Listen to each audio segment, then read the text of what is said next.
नमो आयिरीयाणं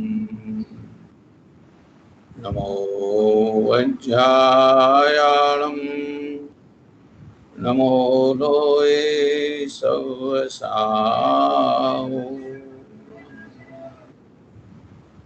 ओंकारं बिन्दुसंयुक्तं नित्यं ध्यायन्ति योगिनः कामदं मोक्षदं चैव ओंकाराय नमो नमः।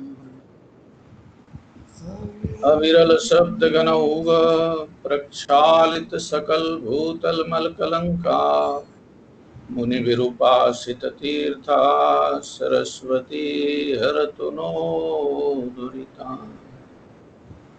अज्ञानतिमिरान्धानां ज्ञानाञ्जनशलाकया चक्षुरुन्मीलितं येन तस्मै श्रीगुरवे नमः। श्रीपरं गुरुवे नमः। परम्पराचार्य गुरुभ्यो नमः। सकलकलुषविध्वंसकं श्रेयसां परिवर्धकं धर्मसंबन्धकं भव्यजीव मनः प्रतिबोधकारकम् इदं शास्त्रं श्री समयसार नामधेय अस्य मूलग्रन्थकर्तार श्री सर्वज्ञ देवा तदुत्तर ग्रंथकर्तार श्री गणधर देवा प्रतिगणधर देवास्तेषां वचनानुसारमासाद्य आचार्य श्रीमद्भगवत् कुन्द कुन्द देवेन विरचितं श्रोतार सावधानतया शृण्वन्तु। मंगलम भगवान वीरो मंगलम गौतमो गणी मंगलम कुंद कुंदाद्यो जैन धर्मोस्तु मंगलम सर्वमंगल मांगल्यम सर्वकल्याणकारकम प्रधानम सर्वधर्माणां जैनम जयतु शासनम जैनम जयतु शासनम जैनम जयतु शासनम वंदितु सौसिद्धे ध्रुवमचलमणोभवं गतिं पत्ते वोच्छामि समयपावुड मिणमोऽसुई केवली भणिदम् नमः समय साराय स्वानुभूत्या चकासते चित्स्वभावाय भावाय सर्वभावांतरच्छिदे निज स्वरूप को परम रस जामे भरो अपार वंदो परमानंद में समय सार अविकार वंदो परमानंद में समय सार अविकार। समय सार परमागम जी शास्त्र में निर्जरा अधिकार के अंतर्गत 198वें नंबर की गाथा अपन ने कल देखी थी, जिसमें यह चर्चा आई थी, मैं यह प्रत्यक्ष अनुभव गोचर टंकोत्कीर्ण एक ज्ञायक भाव हूं। बस हमारे महत्व के लिए आचार्य देव को इतना ही कहना है। वो हमारा है के लिए है या होने के लिए है। हमारी नजर में महत्वपूर्ण कौन है? जो हो गया वह, जो हो रहा वह, या जो होगा वह। ये तीन, और इनके सामने एक चौथा है, जो है वह। जो हो गया वो तो गया, इसका मतलब उसमें अजर अमर रहने की ताकत नहीं थी, इसलिए वो हो गया।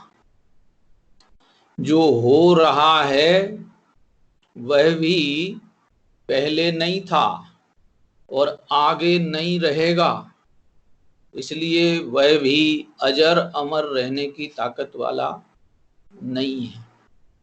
जो होगा वो अभी नहीं है, पहले भी नहीं था, आगामी काल में होगा। इसका मतलब वह भी अजर अमर रहने की ताकत वाला नहीं है। अब इन तीनों के सामने, इन तीन की विचित्रता अनादि से अनंत काल तक चलने के लिए है।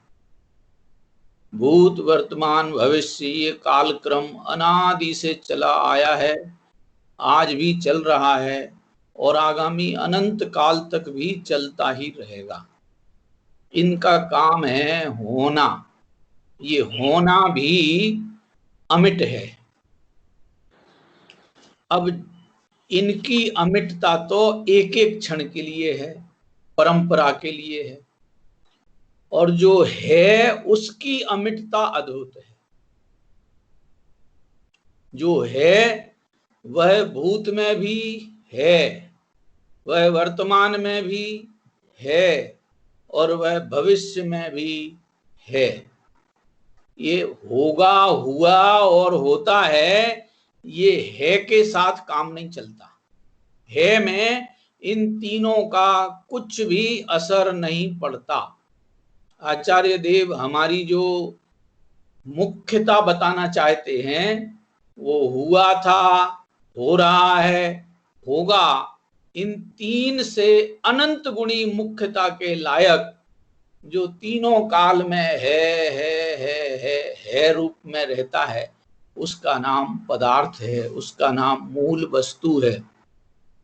इस वस्तु को जो वर्तमान देख लेता है, इस शाश्वत है स्वरूप को, क्योंकि भूत और भविष्य वर्तमान में नहीं है, लाए भी नहीं जा सकते हैं। कोई अनंत करोड़ अनंतों अनंत कोशिशें करने के बाद भी गए हुए समयों को, एक समय को भी वापस लौटा पाने की ताकत नहीं रखता। क्यों? क्योंकि वो भूत हो गया। आया आने वाला जो काल है, आने वाला काल कभी वर्तमान में नहीं होता। जो वर्तमान में होता है वो वर्तमान ही होता है, चाहे वो आगामी काल में गिनो, चाहे किसी भी काल में। वो भविष्य के रूप में कभी वस्तु में मौजूद नहीं मिलेगा। न कोई भूत वस्तु में मौजूद है और न कोई भविष्य वस्तु में मौजूद है। वस्तु में हर समय नया नया नया वर्तमान मौजूद रहता है। अब इस वर्तमान में काम क्या होना है कि जो अनादि अनंत वर्तमान रहता है। अब अनादि अनंत वर्तमान को वर्तमान नहीं कहते हैं, अनादि अनंत वर्तमान को विद्यमान कहते हैं। ऐसे है स्वरूप विद्यमान सत्ता को महत्वपूर्ण गिनाने के लिए आचार्य देव हमसे कह रहे कि भैया ये जो कर्म के उदय रूप भाव हो रहे हैं, होते थे और होंगे, वे सब होते थे, होते हैं और होते रहेंगे।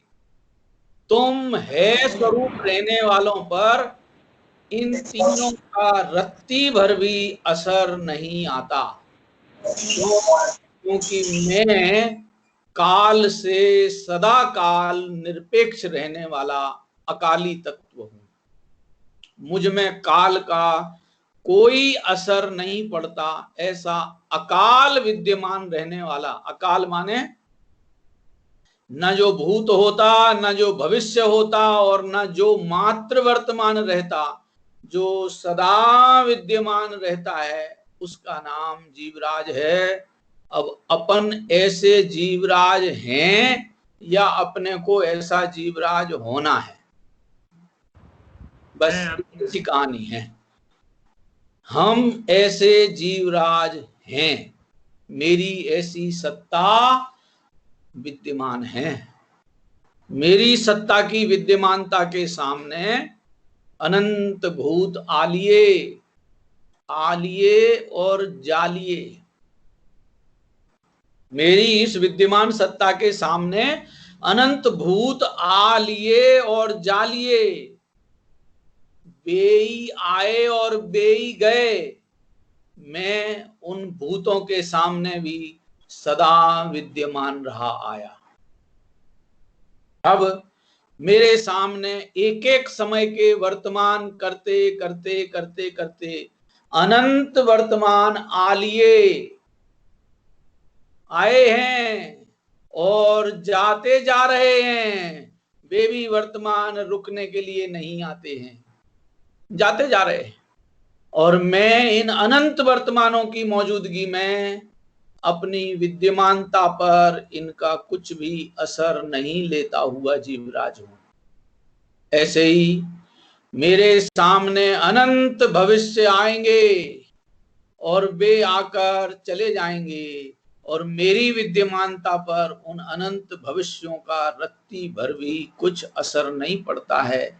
ऐसा मैं काल अबाधित, तीनों काल में काल से अबाधित रहता हुआ शाश्वत विद्यमान हाजरा हजूर, अनुभव गोचर विद्यमान। अनुभव गोचर माने फीलिंग में आ सकता है, और ये फीलिंग की ही वस्तु है। अनुभव को अंग्रेजी में फीलिंग कहेंगे, फीलिंग का ही स्वरूप है।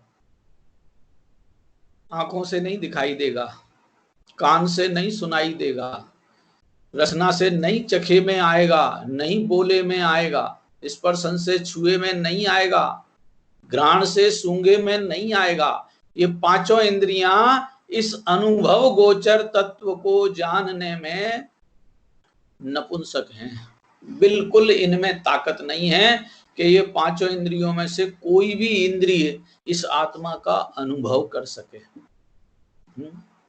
अब ये अनुभव करने की चीज, अनुभव फीलिंग करने की चीज, अपन लोग एक बहुत छोटी सी बाल सुलभ घटना के रूप में आपके चर्चा करता हूं। अपन लोग बिजली का प्रयोग रोज करते हैं। अब बिजली में करंट होता है, करंट को, बिजली और करंट दोनों एक ही चीज जैसे भी होते हो आप समझिएगा। उसमें जो करंट आ रहा है वो करंट आंखों से दिखाई देता है। कभी किसी ने करंट को आंखों से देखा है कि साहब वो आंखों से तो नहीं दिखाई देता। अब हम कैसे माने कि वो आ रहा है? वो करंट को आंखों से तो देखा नहीं है। किसी ने देखा हो करंट आंखों से तो बताएं कि किसी ने भी नहीं देखा। और सबको पता है कि करंट आ रहा है,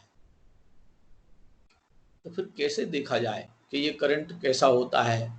लाल रंग का होता है कि पीले रंग का होता है कि काले रंग का होता है? खुशबूदार होता है कि बदबूदार होता है? उसमें से सुंदर आवाज आती है कि बेकार की गर्द गधे जैसी आवाज आती है? उसमें मीठा स्वाद है कि कड़वा स्वाद है? ये चार इंद्रियों के द्वारा उस करंट का अवलोकन नहीं किया जा सकता। करंट की फीलिंग चार इंद्रियों से नहीं कर सकते हैं। रसना से भी नहीं, घ्राण से भी नहीं, चक्षु से भी नहीं, और कर्ण से भी नहीं। साहब फिर कैसे पता चले कि ये करंट आ रहा है? तो बोले कुछ जरूरत नहीं है, ज्यादा कुछ मेहनत करने की जरूरत नहीं है। एक स्पर्शन इंद्रिय नाम की सामग्री अपने पास है। वो जो करंट तारों में आता है, वो ऊपर का जो कवर चढ़ा हुआ प्लास्टिक का तार है वो तो हम आराम से छू लेते हैं, उसको तो चख भी लो, सूंघ भी लो, कुछ भी कर लो, उसमें वो करंट नहीं आता। यदि वो अंदर वाला जो तार है, चाहे वो एल्यूमिनियम का हो या तांबे का हो, जिसका भी हो, वो जो अंदर का तार है प्लास्टिक से हटाकर अंदर वाले तार को यदि स्पर्शन इंद्रिय के द्वारा छुआ जाए तो पता चल जाता है कि करंट आ रहा है। वो स्पर्शन इंद्रिय का विषय बनता है कौन? करंट। और स्पर्शन इंद्रिय का विषय कैसे बनता है? अब स्पर्शन तो उस करंट में भी है, वो करंट में भी स्पर्शन की क्रिया है, छुए जाने लायक वो क्रिया उसमें है। अब स्पर्शन इंद्रिय उसको टच करे, छूती है, एकदम झटका लगता है। दो तरह की बिजलियां होती हैं, एक एसी, एक डीसी, नाम सुने होंगे। जो एसी वाली बिजली है, उसको यदि आप, उस तार को यदि आप टच कर लो तो टच करते ही झटका लगेगा और तार हमसे दूर हट जाएगा। और एक दूसरी डीसी वाली बिजली है, वो बड़ी गजब गजब की है कि उसमें झटका नहीं लगता है, उसको तार को छुआ तो छूने वाला उस तार से चिपक जाता है। ये हमें भी, ये अभी मैं दूसरी तरफ ले जाऊंगा, पहले तो ये समझना है कि वो अनुभव में आता है करंट, चाहे वो झटका लगता हुआ अनुभव में आवे और चाहे वो चिपकता हुआ अनुभव में आवे। वो चिपकेगा तब भी दूसरों को नहीं पता चलेगा कि क्या हुआ, झटका लगेगा तो दूसरों को भी पता नहीं चलेगा कि कैसा क्या होता है करंट। वो तो जिसने अनुभव किया है वो ही जानता है। अब उसमें जो झटका और चिपकने वाला खेल है वो अपन इस सिद्धांत में घटा सकते हैं कि जो अशुभ परिणति वाला जो चिपकाहट है, अशुभ परिणति से चिपकना माने जुड़ने की कोशिश जो है, वो तो झटका मारती है, हटो यहां से। द्वेष पैदा होता है, कभी किसी को पसंद नहीं आता।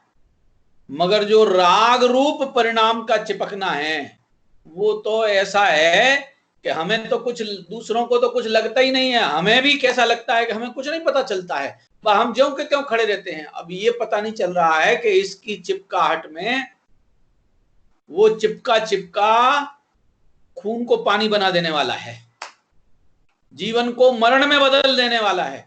वो झटके वाली बिजली तो तोड़ फोड़ करेगी, झटका लगेगा, आप गिर पड़ोगे, सिर फट जाएगा, हाथ पैर टूट जाएंगे, लंगड़े लूले हो जाओगे, ये घटना होगी। मगर इस चिपकने वाली घटना में वो और भयंकर खतरा है, क्योंकि पता चलता नहीं है कि क्या हो रहा है, और धीरे धीरे धीरे धीरे ये तब पता चलेगा जब गुरुदेव कहा करते थे, मरेज छूट को, मर के ही छुट्टी मिलेगी। ऐसे अशुभ परिणतियों में झटके वाली चिपकाहट और शुभ परिणतियों में चिपकने वाली चिपकाहट में अपन ने अनादि से अपने को संबंधित किया, कर लिया। तो भी देखो, बिजली का झटका लगे या बिजली चिपक जाए, वो देह संयोग में से जीव का संयोग अलग हो जाएगा, ना देह खत्म होगी और ना जीव खत्म होगा। देह के परमाणु बिखर बिखर कर अलग रूप हो जाएंगे और जीवराज अपने परिणाम अनुसार नए मकान में घुसने का रास्ता ढूंढने लग जाएगा। खत्म कोई नहीं होता है। अनुभवन किया जाता है कि नहीं किया जाता है इस बिजली का? जैसे बिजली का अनुभव किया जाता है, अभी तो एक मैंने उदाहरण दिया बिजली अनुभव करने का, वो स्पर्शन इंद्रिय के द्वारा होता है। और भी अपन ने अनुभव करने की आदतें डाल रखी हैं। एक होती है अपमान अनुभवना, एक होता है सम्मान अनुभवना। अब ये सम्मान और अपमान का अनुभव स्पर्शन इंद्रिय के द्वारा भी नहीं होता, रसना इंद्रिय के द्वारा भी नहीं होता, घ्राण इंद्रिय के द्वारा भी नहीं होता, चक्षु इंद्रिय के द्वारा भी नहीं होता, कर्ण इंद्रिय के द्वारा भी नहीं होता। इन पांचों इंद्रियों में इज्जत बेइज्जत की, अपमान सम्मान अनुभवने की ताकत नहीं है। उस सम्मान अपमान अनुभवने की ताकत के लिए मन है, मन। वही प्रसंग हमें कभी सम्मानदायी दिखाई देता है और वही प्रसंग हमें अपमान करता दिखाई देता है। दो व्यक्तियों का सॉल से सम्मान किया जाए, सॉल से, ये उड़ाते ना जो सॉल उड़ाते हैं, अब उस सम्मान में दोनों व्यक्तियों को सम्मानित करने का भाव है, सम्मान करने वाले को। मगर पहले नंबर पर जिसको सम्मान दिया जा रहा है वो अपने को अति महत्वपूर्ण गिनता है, और दूसरे नंबर पर जिसको सम्मान दिया जाता है वो दिया तो गया है सम्मान, और अनुभवन कैसा होता है, लो यहां भी मेरी बेइज्जती उतार दी। अब वो बेइज्जती दी है, अपमान किया है कि सम्मान किया था? अगला सम्मान कर रहा है और हम उसको अपमान रूप से फील कर रहे हैं। ये फीलिंग हमको रोज होती है कि नहीं होती है? अब ये फीलिंग जैसे रोज होती है, ये सब तो पर आश्रित है। चाहे वो बिजली की फीलिंग हो, चाहे आम रस की फीलिंग हो, चाहे क्या नाम के कौन से फूल की खुशबू की फीलिंग हो, चाहे रंग बदरंग की फीलिंग हो, और चाहे सुंदर आवाज और बदसूरत आवाज की फीलिंग हो, इनमें तो इंद्रियों का प्रयोग था। ये भी पर आश्रित है फीलिंग। और जो सम्मान अपमान की जो फीलिंग है वो भी पर आश्रित है। ये जो डिप्रेशन में आते हैं और जो हाइपर टेंशन में चढ़ते हैं, उनका क्या है? हाइपर टेंशन वाले अपने आप को अधिक जिम्मेदार गिन लेते हैं, हाइपर में आ जाते हैं। और डिप्रेशन वाले अपने को किसी गिनती में ही नहीं गिनते। लोग मुझे किसी गिनती में ही नहीं गिनता, बताओ उनकी नजर में तो मेरा कोई सम्मान ही नहीं है। तो अब उनकी नजर में मेरा सम्मान नहीं है, ये फीलिंग हमने ले ली और हम लेकर डिप्रेशन में चले जाते हैं। ये दोनों की दोनों फीलिंग, चाहे वो इंद्रिय जन्य फीलिंग हो और चाहे अनिंद्रिय वाली मन संबंधी फीलिंग हो, दोनों की दोनों फीलिंग पर आश्रित हैं। कोई ना कोई दूसरा चाहिए इनके आश्रय, इनके प्रकट होने के लिए। मगर ज्ञान की अनुभूति, ज्ञानानुभूति में ना इंद्रियां काम करेंगी, ना मन काम करेगा, ना कोई पर का सहयोग चाहिए, ना पर इसका अनुभव कर सकता है। दूसरे मेरे ज्ञान का अनुभव नहीं कर सकते। मैं जो इस ज्ञान की चर्चा, चिंतन, मनन, अनुभवन के द्वारा आनंदित हो रहा हूं, वो मेरे अनुभवन को जगत का, इस विश्व का कोई दूसरा अनुभव नहीं कर सकता है। सर्वज्ञ भगवान भी मेरे इस ज्ञानानुभूति के आनंद को अनुभव नहीं कर सकते हैं। मुझे अनुभव हो रहा है, यह वे जान सकते हैं। सामान्य सी बात है, हमारे सामने हमारा बच्चा आम रस को पिए, तो उस आम रस को पीते, हमारे सामने वो पी रहा है, वो पी रहा है और वो बहुत प्रफुल्लित हो रहा है, बहुत आनंद अनुभव कर रहा है। हम उसका आनंद देख रहे हैं, हम उसका रस भी देख रहे हैं, हम रस की गंध भी सूंघ रहे हैं, तो भी वह जो आनंद ले रहा है बालक, उस आनंद का अनुभवन मैं और कोई दूसरा, चाहे सामने हो चाहे दूर का हो, कोई अनुभव नहीं कर सकता है। बहुत छोटी सी कहावत चलती है लोक में, गूंगे का गुड़। गूंगा व्यक्ति यदि गुड़ को खाए और बोलता हुआ व्यक्ति गुड़ को खाए, तो दोनों के अनुभवन में वो गूंगा व्यक्ति बोल नहीं पा रहा है, मगर उस गुड़ का स्वाद लेने की सामर्थ्य तो रसना इंद्रिय से पूरी कर रहा है कि नहीं कर रहा है। ऐसे ज्ञानमयी चेतनता का अनुभवन गूंगे का गुड़ है भैया। मजा खुद लिया जा सकता है और खुद ही लिया जा सकता है, और उस मजे का, आनंद का भोग अपन ही करेंगे। मेरे इस आनंद के भोग में दूसरे की कोई दबाव और कोई प्रभाव और कोई अभाव काम नहीं करता। ऐसा अनुभूति गोचर प्रत्यक्ष, प्रत्यक्ष माने इंद्रिय प्रत्यक्ष तो आत्मा ना कभी था और ना कभी होगा। इंद्रिय प्रत्यक्ष अपन सर्वज्ञ भगवान के पास सामने बैठ करके भी उनसे कहें कि भगवान, ये जो आंवला हमारे हाथ पे रखा है, ऐसा हाथ पे रखे हुए आंवले जैसा हमारा आत्मा आप दिखा दो, तो वे सर्वज्ञ भगवान भी आंवले जैसा आत्मा हाथ पे रखा हुआ नहीं दिखा सकते। वे भी यही कहेंगे कि तू खुद अपने को जीवित अनुभव कर। वे बताएंगे, हाथ पे रख के दिखाए जाने लायक ऐसा इंद्रिय गोचर आत्मा ना था, ना है, ना होगा। इसलिए सर्वज्ञ भगवान की मौजूदगी हो या गैर मौजूदगी में उनकी वाणी हो, हमारे सामने अपना जीवत्व अनुभव करने के लिए अभी अपना ज्ञान अपने पास मौजूद है। अभी अभी कहीं से नहीं लाना है। किसी का इसमें कोई दबाव नहीं है।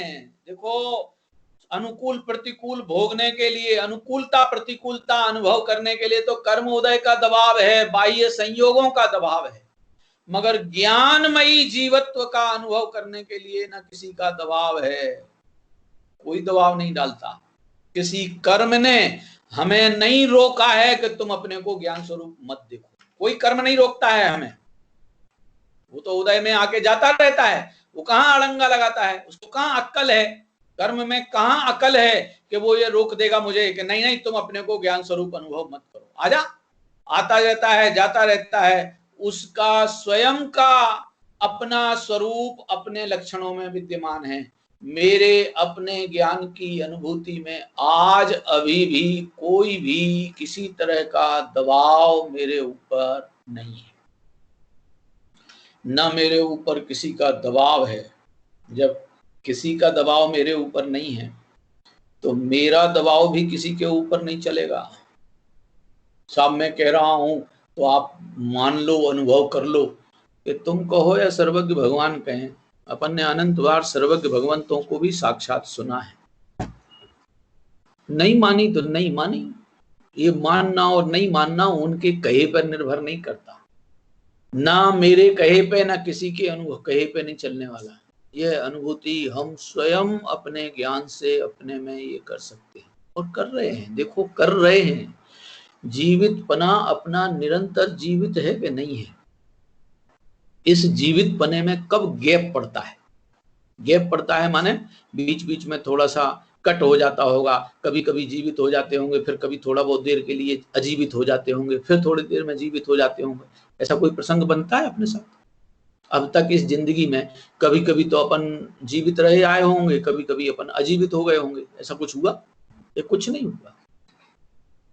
पूर्व से अब तक, अभी तक, अनंत पूर्वों से अब तक, अनंतों पूर्व, पूर्व माने भूतकालों से अब तक हमने निरंतर अपने को जीवित अनुभव किया है। ये कर्म की कृपा से नहीं, किसी के दबाव से नहीं। फिर इस जीवित पने में किसी चीज का अभाव भी नहीं है। समझना जरा, बड़ी मजेदार खेल है। किसी का दबाव नहीं, किसी पे दबाव नहीं। दूसरी बात, किसी का मुझ में अभाव नहीं और जो मुझ में है उसका कभी अभाव नहीं। अजब गजब अभाव का मामला। समझ रहे हैं ना? बड़े गजब की चीज है भैया।